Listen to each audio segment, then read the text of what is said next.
Fala galera, beleza? Aqui é o Gustavo, espero que todos estejam bem. Vamos dar sequência à nossa leitura diária devocional aqui na Bíblia McShane. Hoje, dia 18, leitura familiar, Gênesis 19. 2 anjos visitam Ló.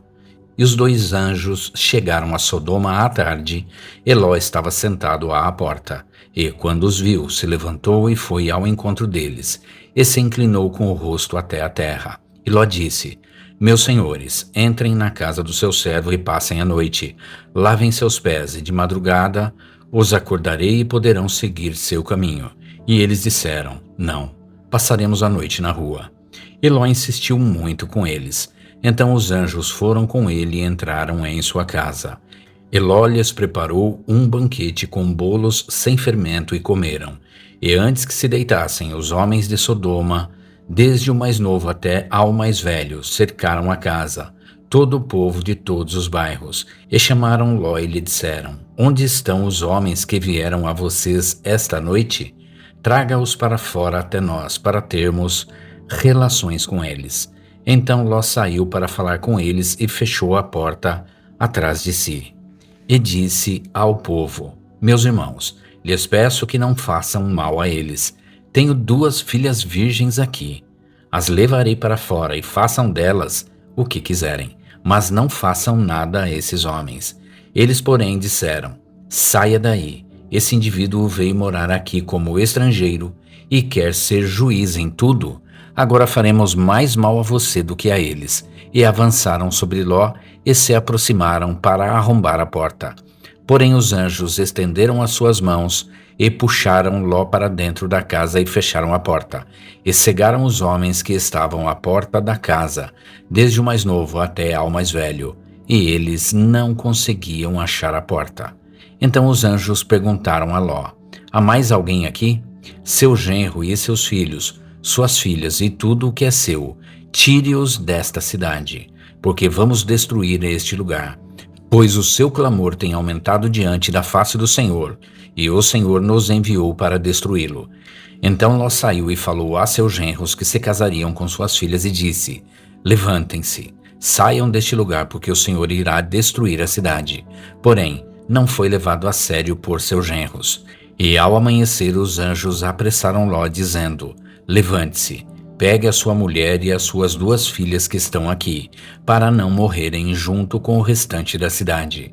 Ele estava demorando e os anjos o pegaram pela mão, e pela mão sua mulher e suas 2 filhas, por misericórdia do Senhor, os tiraram da cidade. Então, tirando-os para fora, um deles disse: Fujam para que vivam, não olhem para trás e não parem na campina. Fujam para o monte, para não morrerem. E Ló disse: Não, meu senhor. Até agora tem me agraciado e sido misericordioso comigo, salvando a minha vida. Mas eu não posso fugir para o monte antes que a destruição me atinja e eu morra. Veja, aquela pequena cidade que está perto daqui é bem pequena, não é? Deixe-me fugir para lá, e ali estarei a salvo. E o anjo disse: Está bem. Aceito sua proposta, para não destruir aquela cidade de que me falou. Apresse-se e fuja para lá, porque não farei nada enquanto não chegarem lá. Por isso deram o nome à cidade de Zoar. Estava amanhecendo quando Ló entrou em Zoar. A destruição de Sodoma e Gomorra. Então o Senhor fez chover enxofre e fogo dos céus sobre Sodoma e Gomorra, e destruiu as 2 cidades, todas as campinas, todos os moradores e tudo o que nascia daquela cidade. E a mulher de Ló olhou para trás e se transformou numa estátua de sal. Nessa mesma manhã, Abraão se levantou e foi para o lugar onde esteve diante do Senhor. E olhou para Sodoma e Gomorra e para toda a campina e viu que a fumaça subia da terra como a fumaça de uma fornalha. Então, ao destruir as cidades, Deus se lembrou de Abraão e tirou Ló do meio da destruição. E Ló saiu da cidade de Zoar e foi morar no monte, com suas 2 filhas, porque tinha medo de morar lá, e morou numa caverna, com as 2 filhas. Então a filha mais velha disse à mais nova: Nosso pai já é velho, e não há homens na região para termos relações. Venha, daremos vinho a nosso pai e teremos relações com ele, para conservarmos viva a descendência de nosso pai. E naquela noite, deram vinho a seu pai e a filha mais velha teve relação com ele. E ele não percebeu quando ela se deitou, nem quando se levantou. E no outro dia, a filha mais velha disse à mais nova: Ontem à noite eu tive relação com nosso pai. Vamos dar vinho esta noite também para você ter relação com ele, para conservarmos viva a descendência de nosso pai. E deram vinho a seu pai naquela noite, e a filha mais nova teve relação com ele. E Ló não percebeu quando ela se deitou, nem quando se levantou. E as duas filhas engravidaram de Ló, seu pai. E a filha mais velha deu à luz um filho, e lhe deu o nome de Moabe. Esse é o pai dos moabitas até os dias de hoje. E a filha mais nova também deu à luz um filho, e lhe deu o nome de Ben-Ami. Esse é o pai dos amonitas até os dias de hoje. Agora, Mateus 18. O maior no reino dos céus. Naquela hora os discípulos se aproximaram de Jesus, perguntando: Quem é o maior no reino dos céus? E Jesus, chamando uma criança, colocou-a no meio deles e disse: Em verdade lhes digo que, se vocês não se converterem e não se tornarem como uma criança, de modo algum entrarão no reino dos céus. Portanto, aquele que se humilhar como esta criança, esse é o maior no reino dos céus. E quem receber em meu nome uma criança, tal como esta, a mim me recebe. Mas, se alguém fizer tropeçar um destes pequeninos, que crê em mim, melhor lhe seria que fosse amarrada uma pedra de moinho ao pescoço e se afogasse na profundeza do mar. Ai do mundo por causa dos escândalos, porque é inevitável que existam escândalos, mas ai de quem é responsável pelo escândalo. Portanto, se a sua mão ou o seu pé o fizerem tropeçar, corte-o e jogue-o para longe de você. É melhor você entrar na vida manco ou aleijado do que, tendo duas mãos ou dois pés, ser lançado no fogo eterno. E, se o seu olho fizer pecar, arranque-o e jogue-o para longe de você. É melhor você entrar na vida com um só olho do que, tendo dois olhos, ser lançado no fogo do inferno. A parábola da ovelha perdida.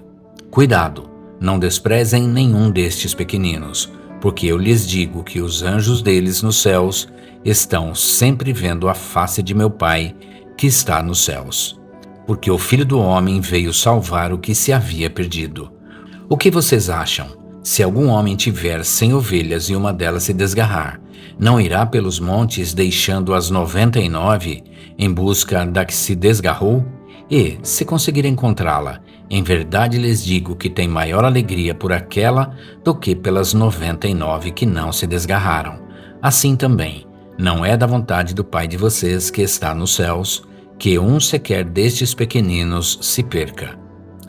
Como tratar os que erram? Se o seu irmão pecar contra você, vai a sós com ele, repreenda-o. Se ele ouvir, você ganhou seu irmão. Mas, se ele não ouvir, leve ainda com você uma ou duas pessoas para que, pela boca de 2 ou 3 testemunhas, toda a palavra seja confirmada. E, se ele se recusar a ouvi-los, conte à igreja. E se ele se recusar a ouvir também a igreja, considere-o como um gentil e publicano. Em verdade lhes digo que tudo o que ligarem na terra será ligado no céu, e tudo o que desligarem na terra será desligado no céu. Também lhes digo que, se 2 de vocês concordarem na terra a respeito de qualquer coisa que pedirem, isso lhes será feito por seu Pai que está nos céus. Porque, onde estiverem 2 ou 3 reunidos em meu nome, ali estou eu no meio deles. A parábola do servo incompassível. Então Pedro, aproximando-se, perguntou: Jesus, até quantas vezes meu irmão pecará contra mim, e eu o perdoarei? Até 7 vezes? Jesus respondeu: Não digo a você que até 7, mas até 70 vezes 7. Por isso o reino dos céus pode ser comparado a um certo rei que desejava acertar contas com os seus servos e, começando a fazer contas, lhe foi apresentado um que lhe devia 10.000 talentos. Ele, não tendo com que pagar, o seu senhor mandou que ele, sua mulher e seus filhos fossem vendidos com tudo o que possuía, para que a dívida fosse paga. Então aquele servo, prostrando-se, implorava, dizendo: Senhor, tenha paciência comigo, e eu lhe pagarei tudo. Então o senhor daquele servo compadeceu-se, soltou-o e lhe perdoou a dívida. Porém, saindo, aquele servo encontrou um de seus conservos que lhe devia 100 denários, e agarrando-o, começou a sufocá-lo, dizendo: Pague-me o que me deve. Então o seu conservo, prostrando-se a seus pés, lhe implorava, dizendo: Tenha paciência comigo, e lhe pagarei tudo.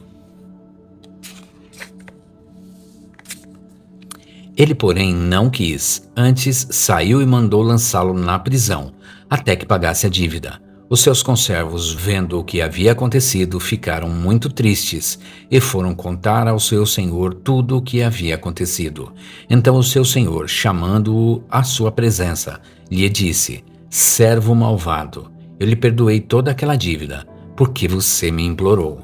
Você não devia igualmente ter compaixão do seu companheiro, como eu também tive misericórdia de você? E, indignado, o seu senhor o entregou aos torturadores, até que pagasse tudo o que devia. Assim lhes fará também meu Pai Celestial, se de coração vocês não perdoarem cada um a seu irmão. Até aqui. E é isso, gente. Chegamos ao final da leitura do dia 18 e amanhã a gente retorna para a sequência desta leitura. Espero que todos tenham uma excelente tarde e que Deus abençoe a vida de cada um de vocês.